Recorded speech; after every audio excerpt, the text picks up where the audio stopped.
Dawn mist clung low over Arlington National Cemetery, while Sergeant Darren Reyes moved in ritual precision across the black mat before the tomb, his boots clicking in perfect rhythm against marble and stone. 21 steps, pause, turn, repeat, his rifle steady, his face carved from discipline, as the first light found the white rose and held there. The hill seemed to breathe with him. Cold air moved up from the Potomac in measured currents, lifting the edges of coats, slipping between headstones, carrying the faint scent of wet grass and old granite into the amphitheater. Nothing in that place was accidental, not the angle of the flag in the weak dawn wind, not the alignment of stone and path, not the distance between the sentinel's heel and the edge of the mat. Arlington looked quiet to newcomers. To those who understood, it felt like a nation speaking in silence. Families stood shoulder to shoulder along the rope perimeter, close enough to hear each step strike and rebound, far enough to respect the invisible line around the tomb. A father in a Navy windbreaker rested both hands on the push handles of his wife's wheelchair and kept his chin lifted toward the sentinel. Two elementary-aged sisters, bundled in matching red scarves, leaned against their grandmother's coat and watched with wide, unblinking eyes. A group of high school students, lanyards hanging over field jackets, had arrived with their phones already raised, then lowered them one by one without being asked as the rhythm of duty took hold of the morning. A Vietnam veteran with a weathered jaw and a cap stitched with unit patches stood very still beside a younger man wearing an Afghanistan campaign hat, 2 generations connected by posture alone. Reyes advanced one measured step at a time, a metronome of honor in white gloves and polished brass. His uniform was immaculate, every crease sharp enough to cut glass, ribbons perfectly leveled, kepi hat set with exacting care, boots polished to a mirror shine that caught pale sky and reflected it back in fleeting shards. To the crowd, he looked motionless, even while moving, as if the march were not motion at all, but a principle made visible. He did not scan faces. He did not seek recognition. His eyes locked on a point only he could see, and because of that restraint, the crowd gave him what he never requested: complete attention. The marble of the tomb held the dawn like a blade. Inscription lines, known by heart to many in attendance, seemed to gather depth as the light strengthened, and several visitors read them silently, lips barely moving before turning back toward Reyes's route. He reached the 21st step, halted, performed the precise turn, shifted the rifle to the shoulder farthest from the tomb, and resumed. The sequence repeated with liturgical certainty, not performance, not ceremony for ceremony's sake. A vow enacted in public, one interval of discipline at a time. Somewhere below the hill, a maintenance truck started and then idled, small and distant. A bird crossed the open air or the amphitheater and vanished beyond the trees. Otherwise, the soundscape narrowed to leather creak from the sling, heel strike on stone, fabric settling at each turn, the dry movement of gloves against wood and steel. People who had arrived chatting fell quiet by instinct. Children who had begun with questions pressed closer to parents and watched without speaking. Even visitors who knew little of military tradition sensed that they were standing inside a boundary where ordinary volume no longer belonged. Reyes carried his composure like armor forged over years rather than issued by regulation. He was 31, broad-shouldered, 6'2", built like a wall that had learned to move with economy instead of force. A thin, pale scar traced beneath his right cheekbone toward his jawline, visible only when the light shifted at a specific angle and then gone again. His hair sat close-cropped under the cap. His expression never hardened into anger or softened into invitation. It remained what it needed to be, unreadable, controlled, wholly committed to the task in front of him. Yet beneath the stillness, his awareness tracked every variable in the environment with a precision most people never saw. He registered the cadence of the crowd's breathing, the placement of each observer near the line, the way morning moisture changed traction on stone by fractions, the wind's speed against the flag, the position of the relief sentinel waiting out of immediate focus. Years of training had taught him that vigilance was not dramatic, it was cumulative. It lived in details so small that only the absence of them would draw attention. To onlookers, he appeared calm beyond measure. Inside, every instinct remained on high alert, harnessed, disciplined, and pointed toward one purpose: guard the unknowns entrusted to his care. At the outer edge of the crowd stood a woman in a dark coat, pinning a folded funeral program against her chest with both hands, as though keeping paper flat could steady her breathing. Beside her, an elderly man with a silver cane lifted his spine straighter each time Reyes passed, matching the sentinel's pace with tiny shifts of weight despite knees that protested every adjustment. A little boy, no older than 7, asked in a whisper why the guard never looked tired, and his mother answered in an even softer whisper, "Because this matters more than being tired." A middle school history teacher mouthed the step count along with the march, then stopped and simply watched, her students following her gaze toward the tomb. By the time the sun edged higher, the mist began to thin, revealing more rows of white markers descending the hill in disciplined geometry. The cemetery's scale emerged gradually, grave by grave, line by line, like memory returning after sleep. In that unfolding light, Reyes's route seemed both narrow and vast, a strip of black mat measured in yards, a corridor of meaning extending across generations. Men and women in civilian coats, military caps, business attire, and school uniforms shared one instinctive posture of respect. No one announced it. No one instructed it. The place itself demanded it, and people answered. A retired nurse from Walter Reed, standing with her hands tucked inside wool gloves, watched Reyes complete another turn, and felt her throat tighten, with a recognition she did not speak aloud. She had seen young soldiers arrive in trauma bays under fluorescent lights, caked in dust and quiet. She had watched families stand in the waiting rooms with coffee gone cold, listening for updates no one could soften. Here, in the clean cold of dawn, she saw the same thread carried forward in a different form: discipline as grief made useful, precision as love that refused to fade into abstraction. The Sentinel's march did not erase loss, it honored it by refusing to look away. Reyes reached the south end of the mat, executed the pause, and turned with exact timing, rifle transfer, flawless, chin level. He advanced again. The cadence remained unchanged.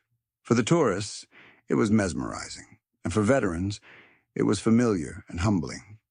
For families carrying fresh grief, it was a promise rendered visible. Your dead are not alone, not forgotten, not reduced to dates on stone.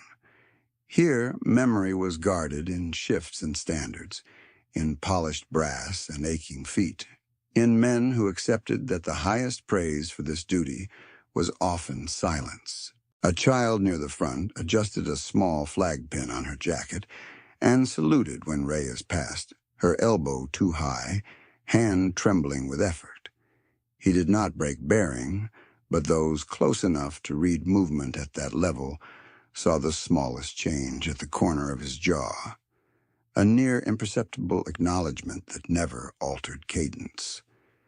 The child lowered her hand slowly and looked up at her grandfather, who nodded once without looking away from the sentinel. That quiet exchange carried its own lineage, unrecorded yet enduring. Minutes continued to stack in disciplined sequence. The relief schedule approached, though the crowd could not see the timing mechanisms that governed each transition. Reyes could feel it in practiced awareness, the way a pilot feels altitude and pressure changes long before instruments confirm it. He did not rush. He did not slow. The ritual admitted no shortcuts and no embellishment. It had survived wars, weather, political seasons, and the churn of a nation that moved fast in nearly every other space. Here, slowness was not delay. It was respect given shape. At the north edge of the plaza, two young men in tailored coats, likely staffers from somewhere downtown, arrived late and carried the restless posture of people used to schedules they controlled. They fell quiet within seconds of stepping into range of the march. One removed his sunglasses and tucked them into his pocket. The other folded his hands and looked down briefly before lifting his gaze back to the tomb. Whatever urgency they had brought with them dissolved into the same stillness, holding everyone else. A bugle call from another section of the cemetery drifted faintly across the grounds and faded into wind. Reyes completed another cycle. The crowd remained hushed, anchored by the cadence. In that hour between darkness and full morning, Arlington stood as it always had, a place where history was not just remembered, but lived, where sacrifice was not an abstract noun, but a debt carried by the living in posture, protocol, and unwavering care. Sergeant Darren Reyes kept walking his 21 steps beneath a brightening sky, and every person gathered there understood, without a single speech, that they were witnessing a vow older and stronger than convenience. Convenience arrived anyway. At the completion of his final measured turn before relief, Reyes heard the clipped signal from the relief commander at the edge of the plaza, saw the next sentinel step forward with mirrored precision, and handed off the sacred rhythm without a single wasted motion. His posture never softened as he cleared the mat, but the mission changed the instant his heels touched the service path.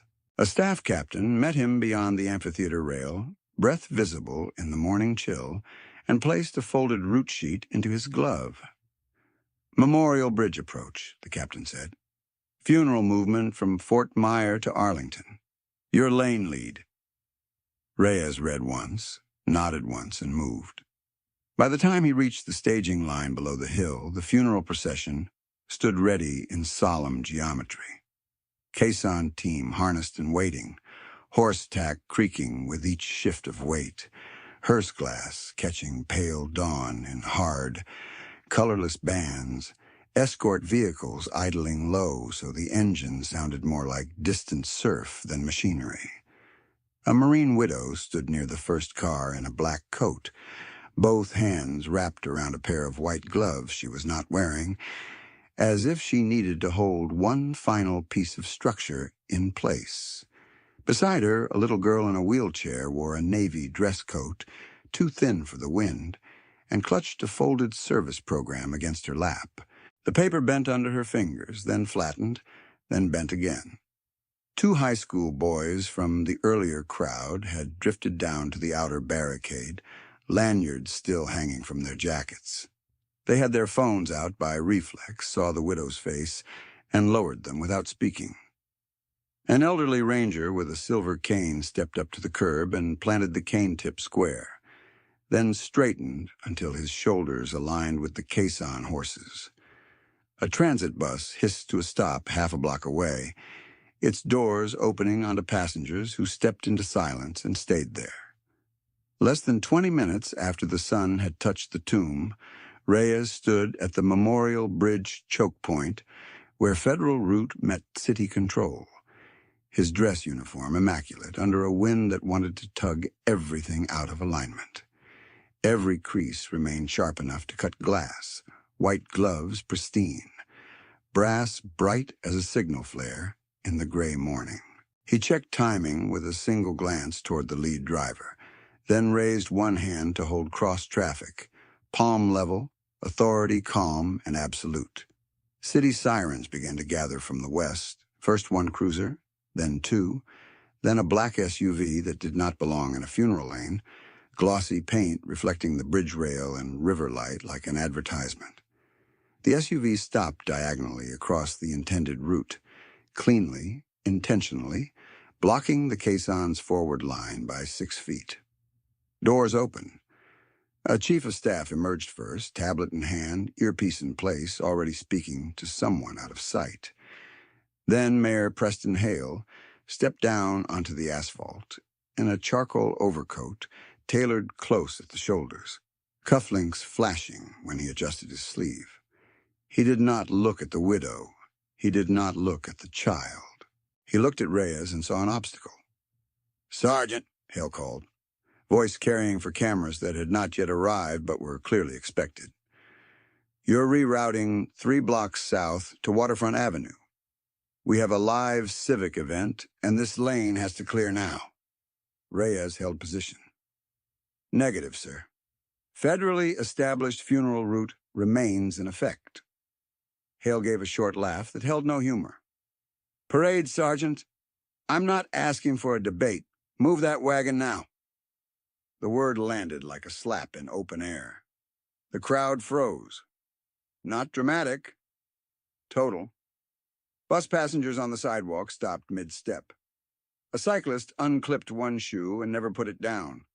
The 2 high school boys stared at each other, then back at the mayor, stunned by how quickly arrogance could strip dignity from a sentence.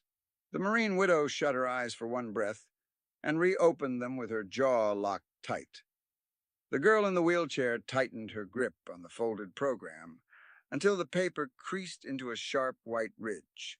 Reyes did not flinch. Internally, every instrument moved to red line readiness. He tracked cruiser placement, officer posture, horse agitation, lane width, public density, and distance to the nearest federal unit with the speed of long training under pressure. Externally, he was stone. Hale stepped closer. Polished shoes inches from the federal lane marker. "City police are taking traffic control. You can roll your ceremony through the side streets and still make your schedule. This isn't complicated." One of the city officers opened his door and hesitated with one hand on the frame, eyes moving from the mayor to the caisson to Reyes, waiting for a chain of command that made sense. Another officer looked toward the widow and looked away fast. "It is not a ceremony," Reyes said, voice level, almost quiet. "It is a military funeral movement." Hale turned, gestured sharply to his police detail, and pointed at the caisson team as if assigning loading docks. "Redirect them." Murmurs rippled through the gathered bystanders like brush fire finding dry grass. A father near the barricade whispered, "He can't do that." Someone behind him answered, "He just did." The elderly ranger's knuckles whitened around his cane. A woman in a courthouse coat pulled her son one step back from the curb and held him there with both hands on his shoulders. What Hale did not know stood directly in front of him, 5 feet away, in perfect alignment. He did not know the sergeant he had called a parade prop had done 2 tours in Afghanistan and 1 in Syria. He did not know that beneath the right cheekbone, hidden by angle and winter light, a thin scar marked a day in Kunar province when Reyes had dragged a wounded interpreter behind stone under sustained fire and then returned for 2 more men. He did not know that the badge on Reyes's chest represented one of the most selective standards in the military, or that this lane control assignment was not decorative placement, but command trust given to a man trained to read threat, protocol breach, and consequence before most officials finished a sentence. He did not know he was trying to bend sacred duty with a camera schedule. Hale lifted his chin toward the bridge approach where a ribbon stage waited somewhere beyond sightline. "Last warning, Sergeant. Clear this route." The widow exhaled in a broken line. The child in the wheelchair stared at Reyes with wide, steady eyes, waiting to see whether the adults with power would remember what this morning was for. Wind came hard off the Potomac and rattled a temporary traffic sign against its stand. The metallic clatter too loud in a lane built for solemn movement. Reyes heard it, dismissed it, and recentered on the mayor's hands, the police spacing, the horse's ears, the widow's breathing, the little girl's posture, the clock in his head ticking against burial timetable and honor protocol in parallel tracks. He had spent years mastering a discipline few civilians could name, the ability to remain externally unbroken, while internal calculus ran at combat speed. Hale mistook silence for uncertainty. His chief of staff leaned in, low voice urgent. "Sir, comms says media trucks are already staging. We're 7 minutes out from live remarks," Hale answered without lowering volume. "Then we move this now." A city lieutenant stepped forward and addressed Reyes with forced procedural calm. "Sergeant, we can provide escort on the alternate corridor. Minimal delay." "Delay is not the issue," Reyes replied. "Then what is?" "Sanctity of movement." Lieutenant looked toward Hale, searching for room to compromise, then found none. At the barricade, the retired nurse from Walter Reed had arrived behind the bus passengers, and now stood with her gloved hands pressed together at her sternum. She recognized the look in Reyes's eyes, the one she had seen in trauma teams when seconds mattered and fear had to wait. Next to her, one of the high school boys whispered, "Why is everyone waiting on that one guy?" The nurse answered without taking her gaze off Reyes. "Because he's the only one here, acting like the fallen can still hear us." 30 seconds passed. No one moved the caisson. Another 30. City engines idled. Horse hooves stamped once against pavement and settled again. By the second minute of standoff, more witnesses had collected along both sidewalks. Commuters with briefcases held low. Construction workers in bright vests gone suddenly still. A pair of courthouse clerks who had stepped out for coffee and now stood with cups cooling in their hands. Whispers spread, then narrowed, then died. The crowd had become what crowds become at moments of moral friction. Jury, archive, mirror. Reyes's radio sat clipped at his shoulder, black and unobtrusive, ordinary to anyone who did not understand what a microphone can become when law, protocol, and grief collide in public view. His thumb hovered near the transmit key but did not press. Not yet. He was aligning sequence, because sequence decided legitimacy. The wrong order would make noise. The right order would make record. The child in the wheelchair lifted her folded program and smoothed its edges carefully, as if preparing it for inspection. She looked from the mayor to Reyes, then back to the mayor, puzzled that an adult in a perfect coat could speak so loudly in a lane meant for farewell. Retired Colonel Miriam Voss stood 2 people behind her, raincoat buttoned to the throat, campaign ribbons pinned on a lapel she no longer wore in uniform. She watched Hale with cold appraisal, then shifted her attention to Reyes and gave a single, almost invisible nod that said she understood the protocol corridor he was about to enter. Hale spread his hands, impatience breaking into open contempt. "You're blocking your own procession. Move, or I'll have city units move you." One of the officers at his flank winced at the sentence before anyone else reacted. Reyes finally turned his head a fraction, enough to fix Hale with the full weight of a stare that remained utterly calm. "Sir, do not issue unlawful interference orders in this lane." Hale stepped forward into the painted boundary and pointed past Reyes toward the caisson. "I just did." That was the hinge. A gull cut across the bridge line and vanished over the river. A camera drone far down the avenue buzzed, then dropped below the building line. Somewhere behind the gathered vehicles, a church bell marked the quarter hour, thin and clear through the cold. Reyes's glove closed around the radio handset. In that held breath before transmission, the whole scene tightened around one fact no one on the city side had understood. This was never a negotiation about traffic.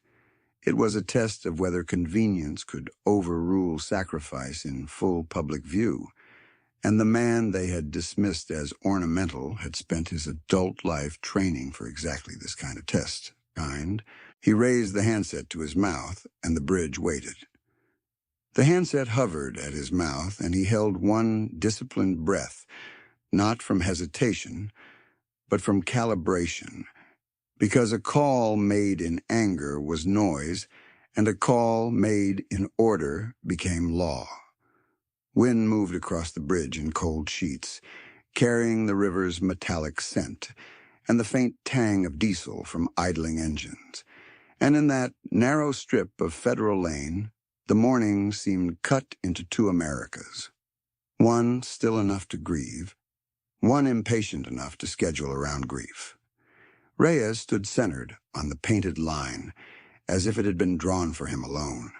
His overcoat sat square across his shoulders, dark wool lying flat despite the gusts, the brass on his chest catching hard light, in brief flashes that looked almost like signal mirrors.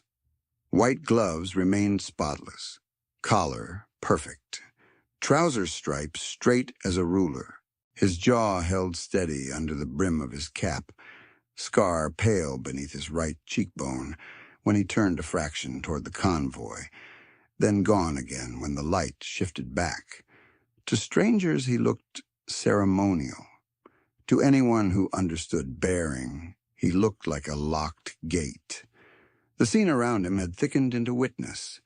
The Marine widow near the lead vehicle had not moved her feet in several minutes, but her hands had changed positions again and again on the glove she clutched, thumb pressing the leather seam, releasing, pressing again, a private metronome against panic. The little girl in the wheelchair sat upright despite the cold, knees tucked under a blanket printed with small blue stars, folded program now squared precisely against her lap, as if she had copied the sergeant's need for straight lines. One high school boy kept swallowing hard and staring at the caisson horses, trying to process the difference between history class and a horse team waiting to carry a body toward the hill. His friend stood half a pace behind him, phone in his pocket, both hands empty, face newly serious. Closer to the curb, the elderly ranger with the silver cane had shifted his stance into parade rest without seeming to notice, boots planted, chin high, old discipline surfacing through arthritic knees and winter stiffness. Behind him, the retired nurse from Walter Reed watched Reyes with the grave focus of someone who had spent decades reading posture for signs of collapse, and knew with quiet certainty that this man would not collapse. Retired Colonel Miriam Voss, coat buttoned to her throat, scanned the city units in a slow professional sweep, counting vehicles and rank insignia and camera angles with the same practiced economy Reyes used to count distance and threat. Two courthouse clerks held cooling coffee cups at chest level and did not drink. A construction foreman in an orange vest took off his hard hat and kept it against his heart without theatrics, as if muscle memory had outrun thought. By 8:17 that morning, the low sun had climbed enough to strike the hearse windows directly, and the reflected light threw bright bars across the asphalt, over Reyes's sleeves, over the mayor's polished shoes, over the lane marker no one could pretend not to see. The horses stamped once, leather tack creaking, breath rising in pale clouds that drifted and vanished. Somewhere upriver a tug horn sounded, long and mournful, folding into the traffic hum and then fading under the quieter sounds at ground level. Radio static, fabric moving in wind, a child's careful inhale, the muted clink of a cane tip readjusted by half an inch. Arlington itself was not visible from every angle on that bridge, yet it was present like weather. The hill, the white rose, the black mat, the carved stone, all of it seemed to press through the morning and settle on this intersection where people who had never met were being asked, in real time, what they believed honor was worth. Reyes felt that pressure as a physical weight across his shoulders, familiar and welcome. Sacred places did not stop at their boundaries when duty moved beyond them.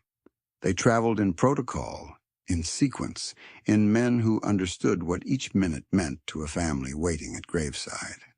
He did not speak yet. He let one more second pass, not for drama, but for confirmation, eyes tracing the chain exactly as he had been trained. City lieutenant at the flank, chief of staff 2 steps behind the mayor, officers uncertain at the cruiser doors, convoy drivers awaiting federal signal, bystanders now fully still. In that held second, his breathing slowed to the cadence he had carried on mountain roads under fire and on marble under public silence. The same discipline applied in both places. Identify what matters, protect it, do not drift. What mattered had been defined for him years before he ever wore tomb whites. On his first deployment to Afghanistan, he had been 23 and built mostly of confidence, still learning how quickly a valley could turn from quiet to lethal. Kunar province taught him in one hard season what no manual could teach cleanly. Dust found every opening. Fear could sharpen or unravel a man depending on what he chose in the first 3 seconds. And humor was not frivolous in combat, but a survival tool that kept good soldiers human after long patrols and bad news. Specialist Nate Collier had carried most of that humor for their platoon. Collier was lean, quick with his hands, always fixing broken straps with 2 zip ties and a grin, always able to make exhausted men laugh without mocking the mission. In a chow tent one noon, after a patrol that had stretched past dawn, Collier had dropped his tray, watched beans and bread scatter across plywood, and saluted the mess line with theatrical dignity. "Gentlemen," he had announced, "welcome to the inaugural Kunar Culinary Airborne Demonstration." Even the platoon sergeant had laughed. Reyes had laughed too, the deep, unguarded kind that did not visit often after contact days. That memory stayed bright because it was ordinary, and ordinary became precious fast. Months later, on a narrow mountain road with switchbacks cut into stone, the convoy took a blast that shoved steel sideways and turned clear radio traffic into overlapping shouts. The explosion had not been the end of the danger. It had been the beginning. Reyes remembered sound first, then dust, then the unmistakable call for a medic, then Collier's voice through the chaos, still somehow steady, directing a younger private to cover low and breathe. They got men behind rock, returned controlled fire, called air, and held until movement corridors opened. No heroics for spectacle, just drilled decisions executed under pressure. By the time the dust settled enough to count who was standing, Collier was not among them. There had been no cinematic final speech. War almost never offered those. What Reyes carried instead was the line Collier had thrown at him hours earlier over instant coffee gone lukewarm, one elbow on a crate, grin crooked under fatigue. "If I ever go first, don't let anybody treat me like traffic." Collier had meant it half as a joke, half as a plea men make when they are too young to discuss mortality in full seriousness. Reyes had answered with a shove to the shoulder and a muttered, "You're not going first." He had been wrong. The second tour hardened skills he already possessed and stripped away any appetite for ego. By then he moved with a different kind of quiet, scanning routes automatically, noticing broken patterns before others saw them, sleeping lightly, speaking less. He earned the Bronze Star in that period after pulling an interpreter and 2 infantrymen into defilade during a prolonged ambush, then coordinating casualty movement while rounds snapped overhead. The citation used phrases like exceptional composure and decisive action under fire. Reyes filed it away and never quoted it. To him, the award marked a day when training held and not everyone came home anyway. Syria was different terrain, different heat, different alliances that shifted by district and week. The work demanded restraint as much as aggression, patience as much as speed. Reyes learned to read rooms full of armed men, where language moved through interpreters and every gesture carried consequences. He learned that authority spoken too loudly could backfire, and authority spoken correctly could stop bloodshed before it started. He brought that lesson home more than any medal. Command presence was not volume, it was credibility built over time and spent carefully when stakes were highest. The scar beneath his cheek came from Kunar, from shattered stone kicked loose by the blast wave. Not a dramatic wound, but sharp enough to split skin and mark him permanently. In barracks mirrors, it looked thin and almost forgettable. In certain winter light, it stood out like a pale line drawn under his eye, a private annotation from a chapter he never narrated in full. People ask sometimes, he answered rarely. The scar was not his defining story. The names were. After Collier's death, and after the third deployment ended, Reyes had stood in more transfer ceremonies and graveside honors than he could easily count. He had watched families grip folded flags with both hands as if they were holding a person by the shoulders. He had watched children study uniforms for clues that might explain absence. He had watched old men from old wars remove caps with fingers that shook and then stand through the whole prayer anyway. At one burial, a mother touched the caisson wheel after the service ended, very lightly, like touching a relic, and whispered thank you to no one in particular. Reyes heard it. It stayed with him. That accumulation, not ambition, carried him to the old guard. He volunteered with full understanding that outsiders might call it ceremonial and miss the core entirely. The tomb did not need performers. It needed sentinels who could make discipline visible enough that strangers would feel its meaning without explanation. He trained until each motion became exact, until uniform inspection left no seam unchecked, until 21 steps could be walked in rain, sleet, summer glare, and midnight wind with the same measured cadence. He learned that guarding the unknown dead was not less demanding than combat, only different. Less adrenaline, more endurance. Less noise, more weight. He also learned that the duty did not turn off when he left the mat. It followed him into every assignment tied to military honor movement, every lane he secured, every family he escorted from one threshold of grief to another. Protocol was not bureaucracy in those moments. It was mercy in structured form, a promise that at least this one part would not be chaotic, not negotiable, not reduced to schedule inconvenience. On the bridge, with the mayor still 3 paces away and city units still waiting for a signal that would not come from him, all of that history compressed into a single, clear decision. Reyes felt Collier's line like a hand on his shoulder. He saw the little girl in the wheelchair watching adults choose their values out loud. He saw the widow holding white gloves as if they were the last item left unchanged in her world. He saw the lane, the horses, the hearse, the clock, the equation resolved. His thumb settled onto the transmit key with gentle, deliberate pressure.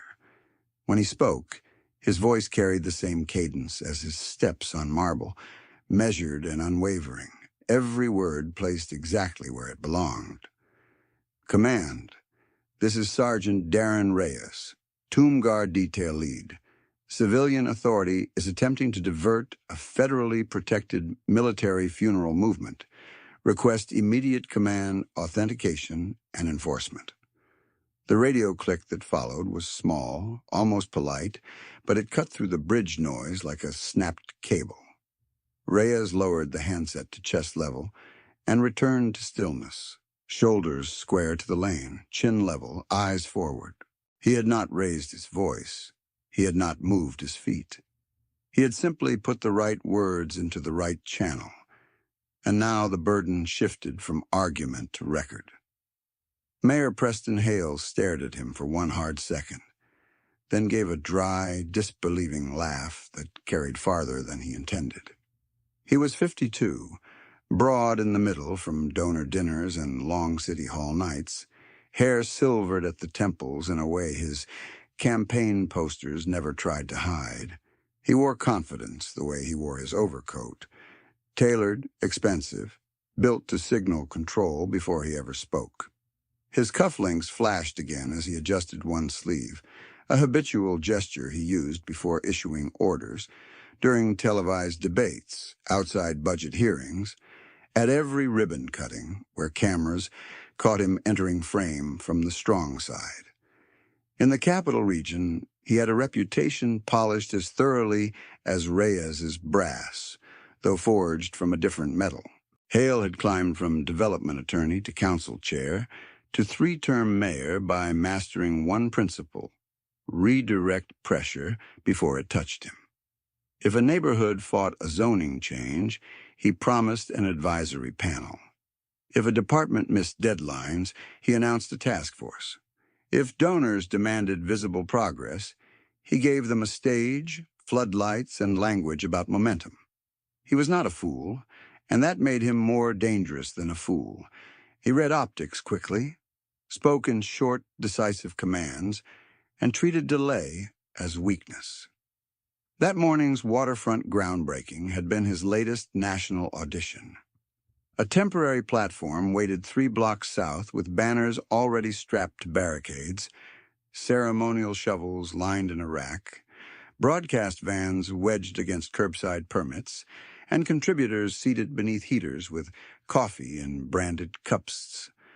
Local affiliates had teased live coverage before dawn. A private political consultant had told his staff, in language now circulating through earpieces and text chains, that this event could push Hale from city executive to statewide contender by spring. Timing mattered. Camera sequence mattered. Traffic flow mattered. A military funeral movement in that framework became a scheduling problem. He turned to his chief of staff and snapped, "Who authorized him to escalate this?" The chief of staff, tablet pressed against her coat, answered quietly, "Sir, he didn't escalate. He reported." Hale looked back at Reyes as if the distinction were an insult. "Your route support," he said louder now, making sure city microphones in nearby cruisers captured him.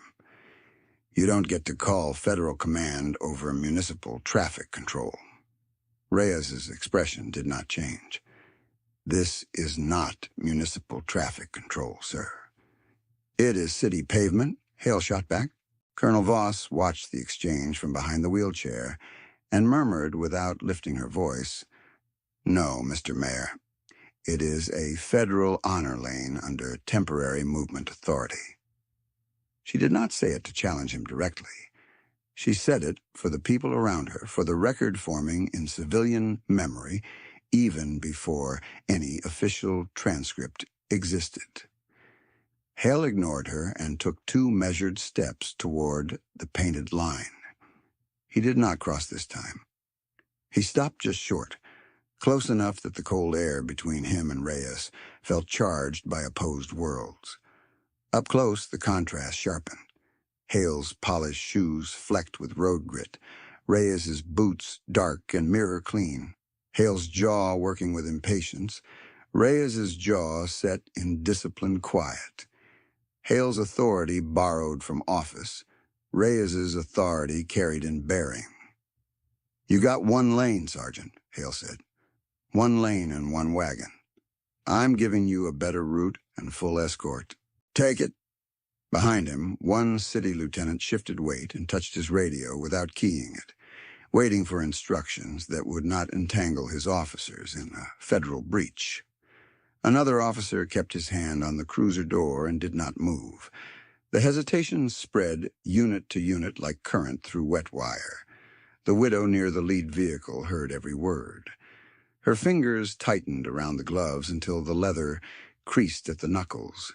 She had spent the last 4 days answering calls, signing forms, selecting hymns, standing in rooms that smelled of coffee and condolences, and now at the edge of the bridge she was being asked to watch strangers debate whether her husband's final passage could be rerouted for a broadcast shot. Her face remained composed, but one tear slipped, then vanished under the winter air before it could fall. The little girl in the wheelchair turned toward Hale, then toward Reyes, and pressed her program flat again with both palms. She did not cry. She studied. By 8:21 a.m., more witnesses had poured onto both sidewalks and the bridge shoulders, drawn by stopped vehicles, uniforms, and the unmistakable geometry of confrontation. Veterans in unit caps stood beside office workers in pressed coats.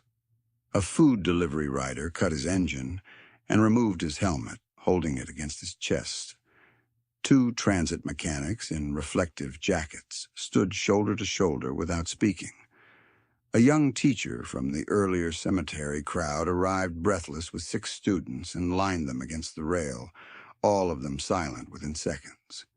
Hale pivoted toward the city officers and lifted his arm in a sharp directional command. "Lieutenant, clear that caisson around him and move this convoy south. Now." No one obeyed. The lieutenant swallowed, then answered with visible care. "Sir, we need jurisdiction confirmation before we touch federal movement assets." Hale's voice hardened. "I am your jurisdiction." "Respectfully," the lieutenant said, "not in that lane." The sentence landed harder than any shout. Murmurs rippled through the crowd and then collapsed into hush again. The high school boy nearest the curb whispered, "He just told the mayor no." The retired nurse answered, "He told him what the line means." Reyes remained where he was, but inside him, the entire scene was moving at combat tempo.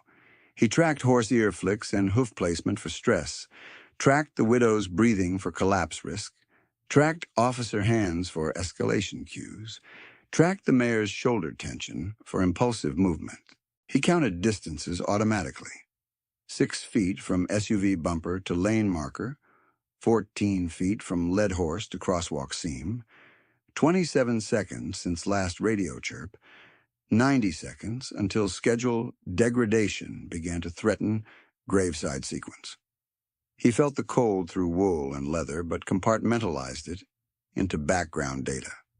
He kept his breath metered, 4 count in, 4 count out, because breath cadence governed voice cadence, and voice cadence governed control. Static broke over his handset. He lifted it halfway. "Reyes, this is District Watch," came the response, clipped and unmistakably military. "Signal received. Hold position. Authenticate code Sierra 27. Reyes delivered the code cleanly. "Sierra 27 confirmed. Stand by for command patch. Do not yield route." He lowered the handset again and returned to stillness. Hale heard enough to understand the direction of the next minute, and his composure thinned. "You called this over my head," he said. Reyes answered. "I called it to the proper head, sir." The crowd did not gasp this time. The line was too exact for drama. It simply settled over the bridge like iron. A gust came harder off the river, snapping a campaign banner loose from a barricade down the avenue. The fabric cracked, twisted, and then hung by one tie. The sound reached the bridge as a distant flap, a small emblem of planning unraveling in real wind. Hale's chief of staff stepped close and kept her voice low, urgent, and controlled. Sir, legal is advising immediate pause. He did not look at her. Legal can wait. She did not retreat. Media is already streaming this from bystanders. We need to deconflict now. He straightened, set his overcoat, and tried one final public push, speaking past Reyes to the crowd as much as to the lane.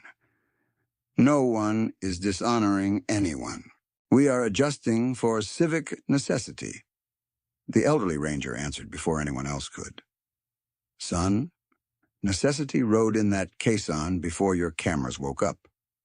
Hale turned sharply toward the voice, found the old man with the silver cane standing at attention on tired legs, and for the first time that morning seemed briefly uncertain where to direct his authority. He chose speed over caution. Sergeant, he said, pointing again, move your parade unit.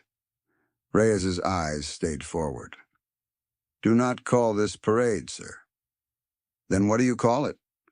Reyes finally turned his head a fraction, enough for Hale to see the scar line beneath his cheek and the absolute calm in his stare. A final promise. No one near the lane moved, even the horses settled, as if they recognized tone before language. Seconds stretched. A siren sounded in the distance, not yet near enough to identify. The two courthouse clerks set their coffee cups on the curb so their hands would stop shaking. One of the students by the rail reached for his phone, then put it away and stood straighter instead. Colonel Voss rested one gloved hand lightly on the wheelchair handle, not to steer, only to steady. The child's gaze never left Reyes. Inside his own stillness, Reyes felt memory and regulation lock into one corridor. Collier's grin in dust and fluorescent light, the widow's white gloves against black wool, the tomb at dawn, the painted lane under his boots, federal code, ceremonial timetable, human grief, all aligned to a single, non-negotiable point. The fallen would not be treated like traffic. His radio hissed again, louder now, multiple channels opening in sequence. District Watch returned first. Sergeant Reyes, command patch live in 10 seconds. Maintain lane integrity. He keyed once in acknowledgement. Lane integrity maintained. The mayor heard it. So did everyone else within 20 feet. By 8:24 a.m., the bridge had become a courtroom without walls, no gavel, no bench, just witnesses, protocol, and one sergeant standing motionless at the center of a line that could not be bought, hurried, or talked around. The confrontation had narrowed to breath and language, and Reyes held both with the same disciplined precision he used on black marble at first light, waiting for command to speak into the silence that Hale could no longer control. The command channel opened with a sharp burst of static, then a clipped countdown from District Watch, each number precise enough to feel like a bolt locking into steel. Reyes did not move while it came through. He stood at the lane boundary with his boots planted on cold pavement, one white glove resting near the handset, the other hanging straight at his side, shoulders square to the caisson team and the hearse beyond it, body aligned like a barrier post set in concrete. Hale took that stillness for one more chance to force momentum. "Lieutenant," the mayor barked, stabbing a finger toward the horses, "move them around him." City Lieutenant hesitated, then took one uncertain step toward the painted line. Reyes moved exactly once. He shifted half a pace forward, raised his left hand to shoulder height, palm open toward the advancing officer, and delivered one sentence in a voice so level it carried farther than a shout. "Stand clear of this caisson." The line struck the bridge like a rifle crack. The lieutenant stopped as if anchored in place. Hale froze beside him, arms still half extended, mouth slightly open, eyes fixed on the white glove suspended between civic impatience and military finality. Gas rippled through both sidewalks, quick and involuntary, and then silence slammed down even harder than before. In that silence, Reyes turned his wrist, pressed the speaker key on the handset, and held it chest high where everyone could hear. "Military District, Of Washington Command Net. This is Major Elena Ward, Executive Aide to Lieutenant General Marcus Halbrook. The voice came through, amplified and unmistakably formal. Sergeant Reyes, confirm attempted diversion remains active. Confirmed, Reyes answered. Civilian authority directed reroute of federal funeral movement at Memorial Bridge. Copy all. Maintain current lane integrity. Do not yield. Hale recovered enough to lean toward the speaker, anger sharpening each word. This is Mayor Preston Hale. You are obstructing city operations and creating a public safety hazard. I am ordering immediate route adjustment. There was no pause on the other end now, only command cadence. Mayor Hale, this channel is now a recorded federal operations line. Be advised. Military Funeral Movement Authority supersedes municipal rerouting for ceremonial convenience. You are directed to stand down and withdraw city interference immediately. The mayor's jaw tightened. You can't issue orders to elected city government over a local roadway. Major Ward's reply came back colder. Federal preemption is in effect under authorized military honors movement protocol. You are currently interfering with protected transport. Stand down. The crowd watched Hale's posture change in real time, not from humility, but from pressure. His shoulders lifted, then held. His hands opened and closed once at his sides. His chief of staff moved closer, whispering in a low, urgent tone he ignored for 2 beats too long. Across the lane, the Marine widow closed her eyes again, this time not in dread, but in fragile relief, as if someone had finally spoken the language of order in a morning that had nearly come apart.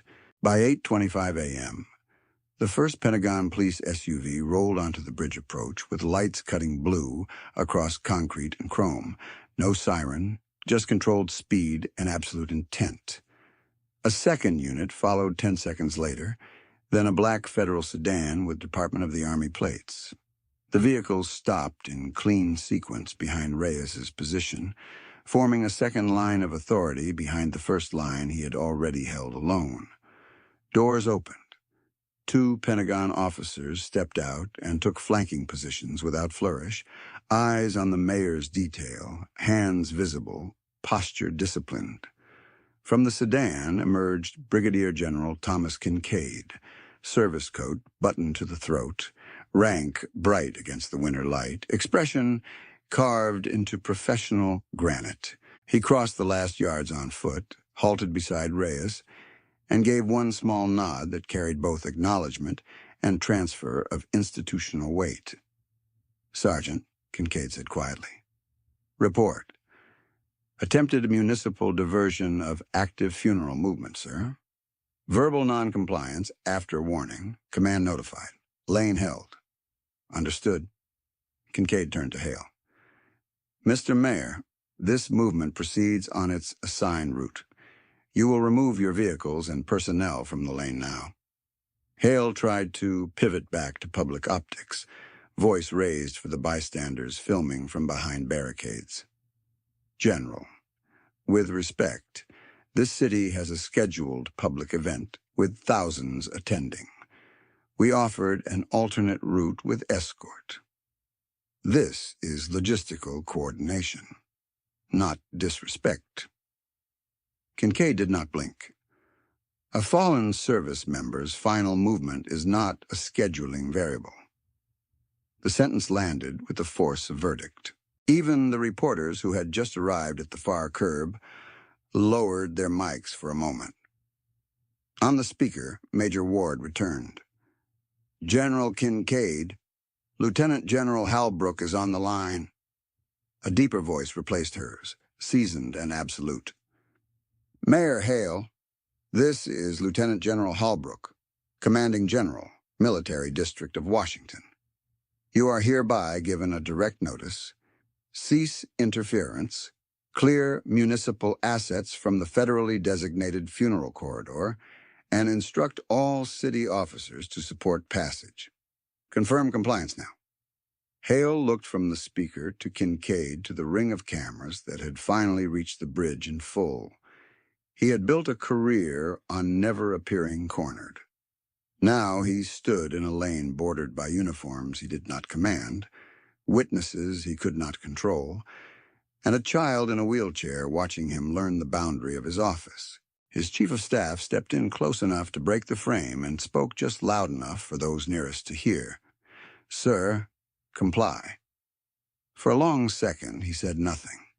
Then he exhaled through his nose, turned toward his officers, and forced the words out like they tasted bitter. "City units, clear the lane. Stand down." The order moved fast because it had waited to move. Cruiser doors shut, engines turned. The diagonal SUV reversed out of the corridor and rolled toward the shoulder.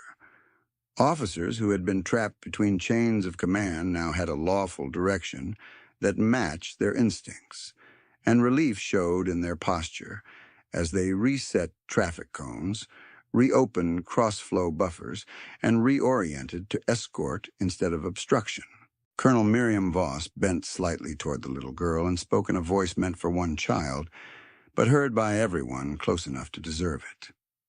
"You're watching honor outrank power." The girl kept her eyes on Reyes and gave a tiny nod as if she understood more than any adult had expected. Kincaid looked to Reyes. "Resume movement, Sergeant." Reyes keyed his radio. "Funeral detail, lane is secure. Advance on my signal." He lowered the handset, raised his right hand, and made one crisp forward motion. The caisson team stepped. Leather creaked. Hooves struck pavement in measured cadence. The hearse followed at solemn speed, glass reflecting sky and bridge rail and the gathered witnesses, now standing with heads bowed. The widow pressed the white gloves to her chest and breathed out a shuddering breath that finally completed itself. The elderly ranger brought his hand to salute. Kane balanced against his leg and held it steady as the procession passed. One of the high school boys, eyes wet and unashamed, stood straight beside him and mirrored the salute with awkward determination. As the convoy rolled through the cleared corridor, Pentagon officers maintained a respectful buffer. City police, now aligned with the federal plan, moved to intersection control and blocked side incursions with new urgency, their earlier uncertainty replaced by clean execution. The bridge transformed from battleground back to passageway, and with each yard gained the morning's moral geometry restored itself. The fallen at the center, the living arranged around that center in service rather than competition. Hale remained at the shoulder, coat whipping in river wind, cameras trained on him as his chief of staff spoke into two phones at once. A legal advisor arrived breathless from the rear vehicle and handed him a folder. He did not open it. A local reporter shouted a question about abuse of office. Hale did not answer. He watched the hearse pass, then looked away before the caisson reached his position. On the command net, Halbrook's voice returned one final time, now directed to Reyes. "Sergeant Reyes, command notes proper protocol adherence under attempted unlawful interference. Maintain escort to Arlington Gate. After-action report through your captain by 1200. "Roger, sir," Reyes said. "We'll comply." Good work holding the line. The channel clicked off. Reyes did not absorb praise on his face. He pivoted, took his place at the lead edge of movement, and walked. His pace matched the horses, measured and unwavering, each step a continuation of the same vow he had carried on marble at dawn and asphalt at mid-morning.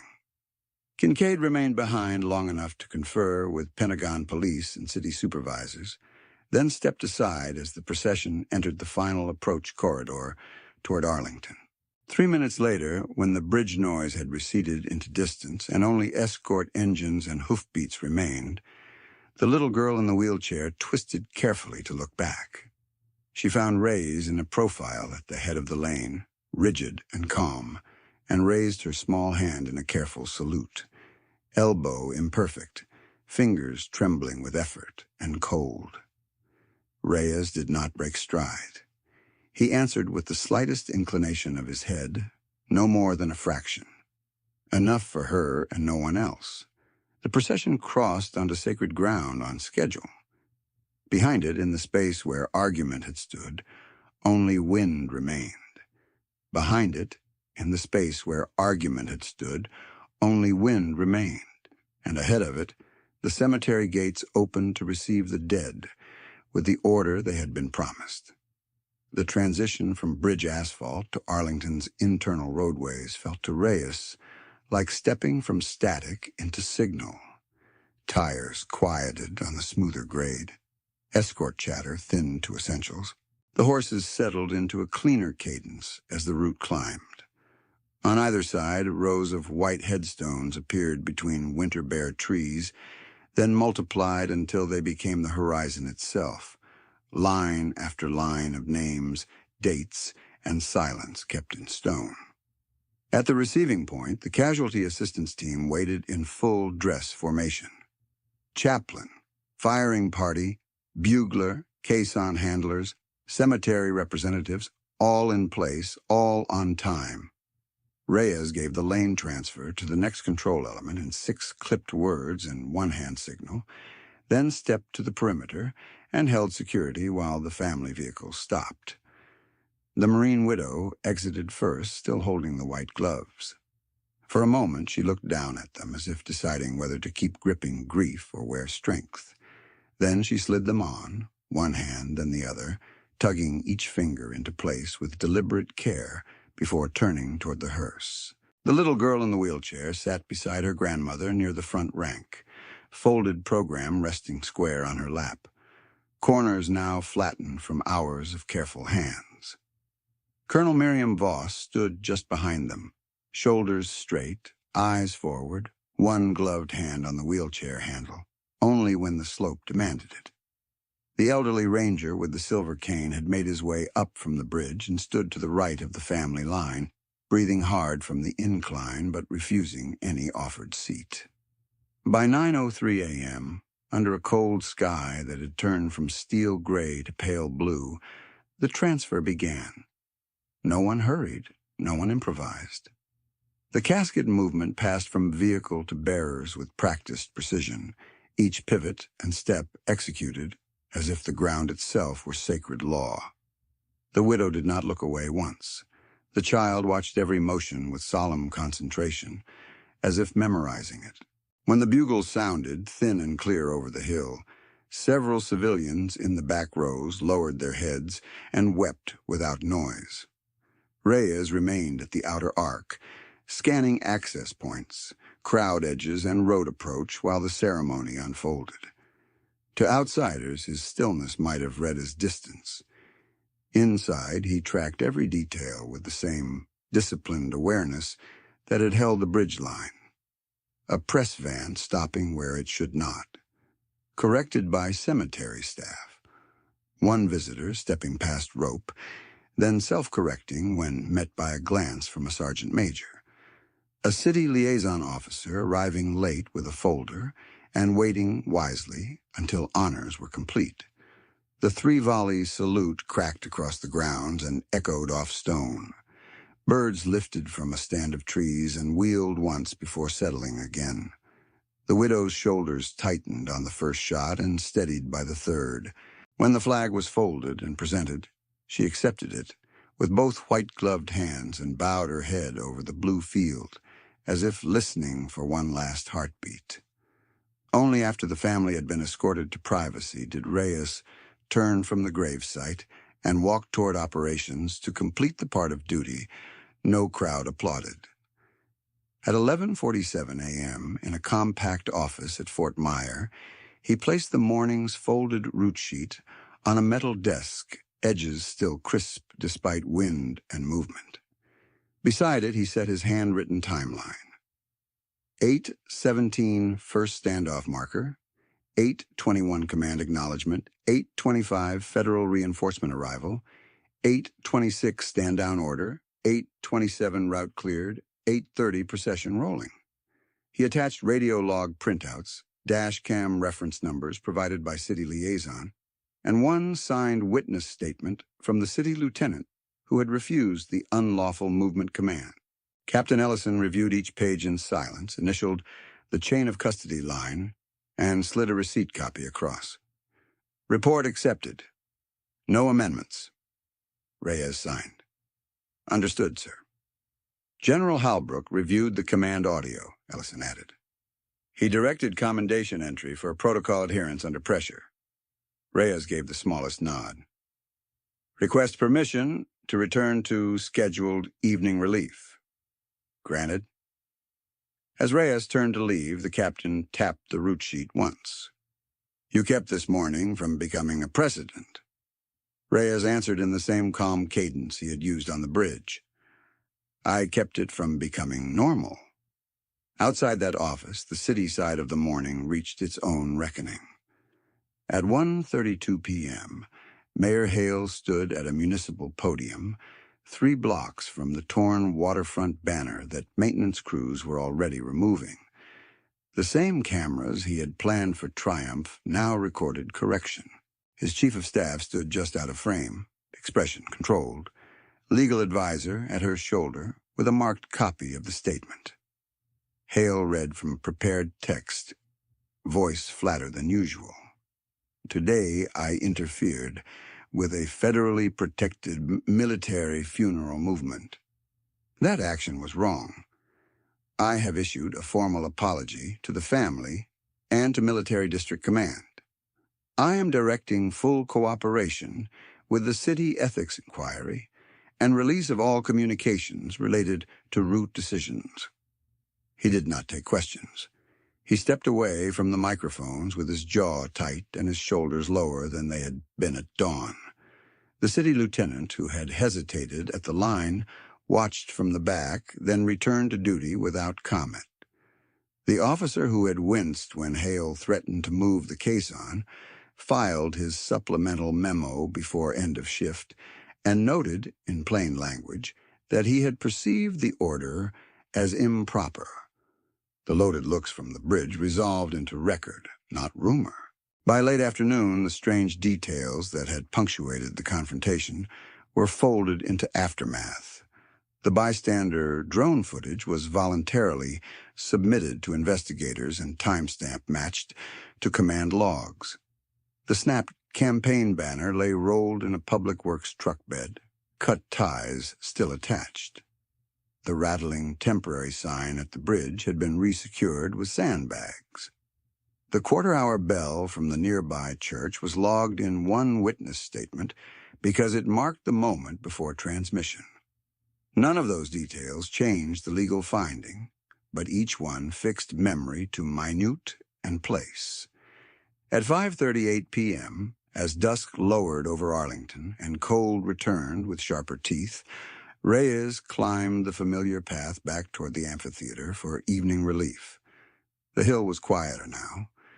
Day visitors had thinned, replaced by smaller clusters who spoke in whispers and kept coats pulled tight against the wind. The flag moved in measured arcs above the plaza, catching the last light in brief flashes of red and white. Headstones descended into blue shadow. Marble held the fading gold of sunset for a few final minutes, then surrendered it to gray. Reyes stepped into the ready area and received his rifle. Uniform inspection passed at a glance because there was nothing to correct. Brass aligned, gloves spotless, creases exact. He adjusted his cap by a fraction, waited for the cue, then moved to the mat. His boots struck black stone. 21 steps. Pause, turn, repeat. Cadence returned like an oath renewed. The crowd that evening included people who had been on the bridge and people who had only heard about it by then. 2 of the high school boys stood near the rope with their teacher, phones away, hands clasped in front of them. The retired nurse from Walter Reed watched from the rear row, eyes wet but steady. The elderly ranger had found a seat this time, yet still rose to stand during each pass, leaning on his silver cane between turns. Colonel Voss stood beside the wheelchair at the front. The little girl was there again. She wore the same navy coat, now buttoned to the throat, and held the folded program in both hands, edges newly protected inside a clear sleeve someone had found for her. When Reyes passed the first time, she watched his boots. On the second pass, she watched his face. On the third, just after his turn, she lifted her hand into a careful salute. Elbows still too high, fingers trembling from effort and cold, but held with fierce determination. Protocol kept Reyes's bearing locked. Duty did not permit expression. Yet as he reached the end of the count and executed the turn, those nearest saw the smallest acknowledgement at the corner of his jaw and the faintest controlled dip of his chin, no more than a breath in motion, given to one child and to what she represented, memory carried forward by the living. Colonel Voss leaned down and whispered, "He saw you." The girl did not lower her hand until he completed the next pass. Wind moved through the amphitheater in long, even currents. Somewhere below, a vehicle door shut softly, and then all was still again except for cadence on stone. 21 steps, pause, turn, repeat. The same pattern that had held at dawn. The same discipline that had held on the bridge. The same vow now restored to its first ground. Real authority had spoken that day through channels, statutes, rank, and command voice. Real honor had spoken more quietly, in a sergeant's refusal to treat grief as traffic, in officers who chose lawful restraint, in a widow putting on white gloves before receiving a flag, in a child learning the shape of a salute before she learned all the words for loss. Night settled fully over Arlington. The headstones became pale rose under floodlights. The flag lifted and fell in the darkening wind. Reyes kept walking his measured line before the tomb, boots on marble, face carved from discipline, rifle steady, while the nation's dead remained what they were promised they would always be, guarded.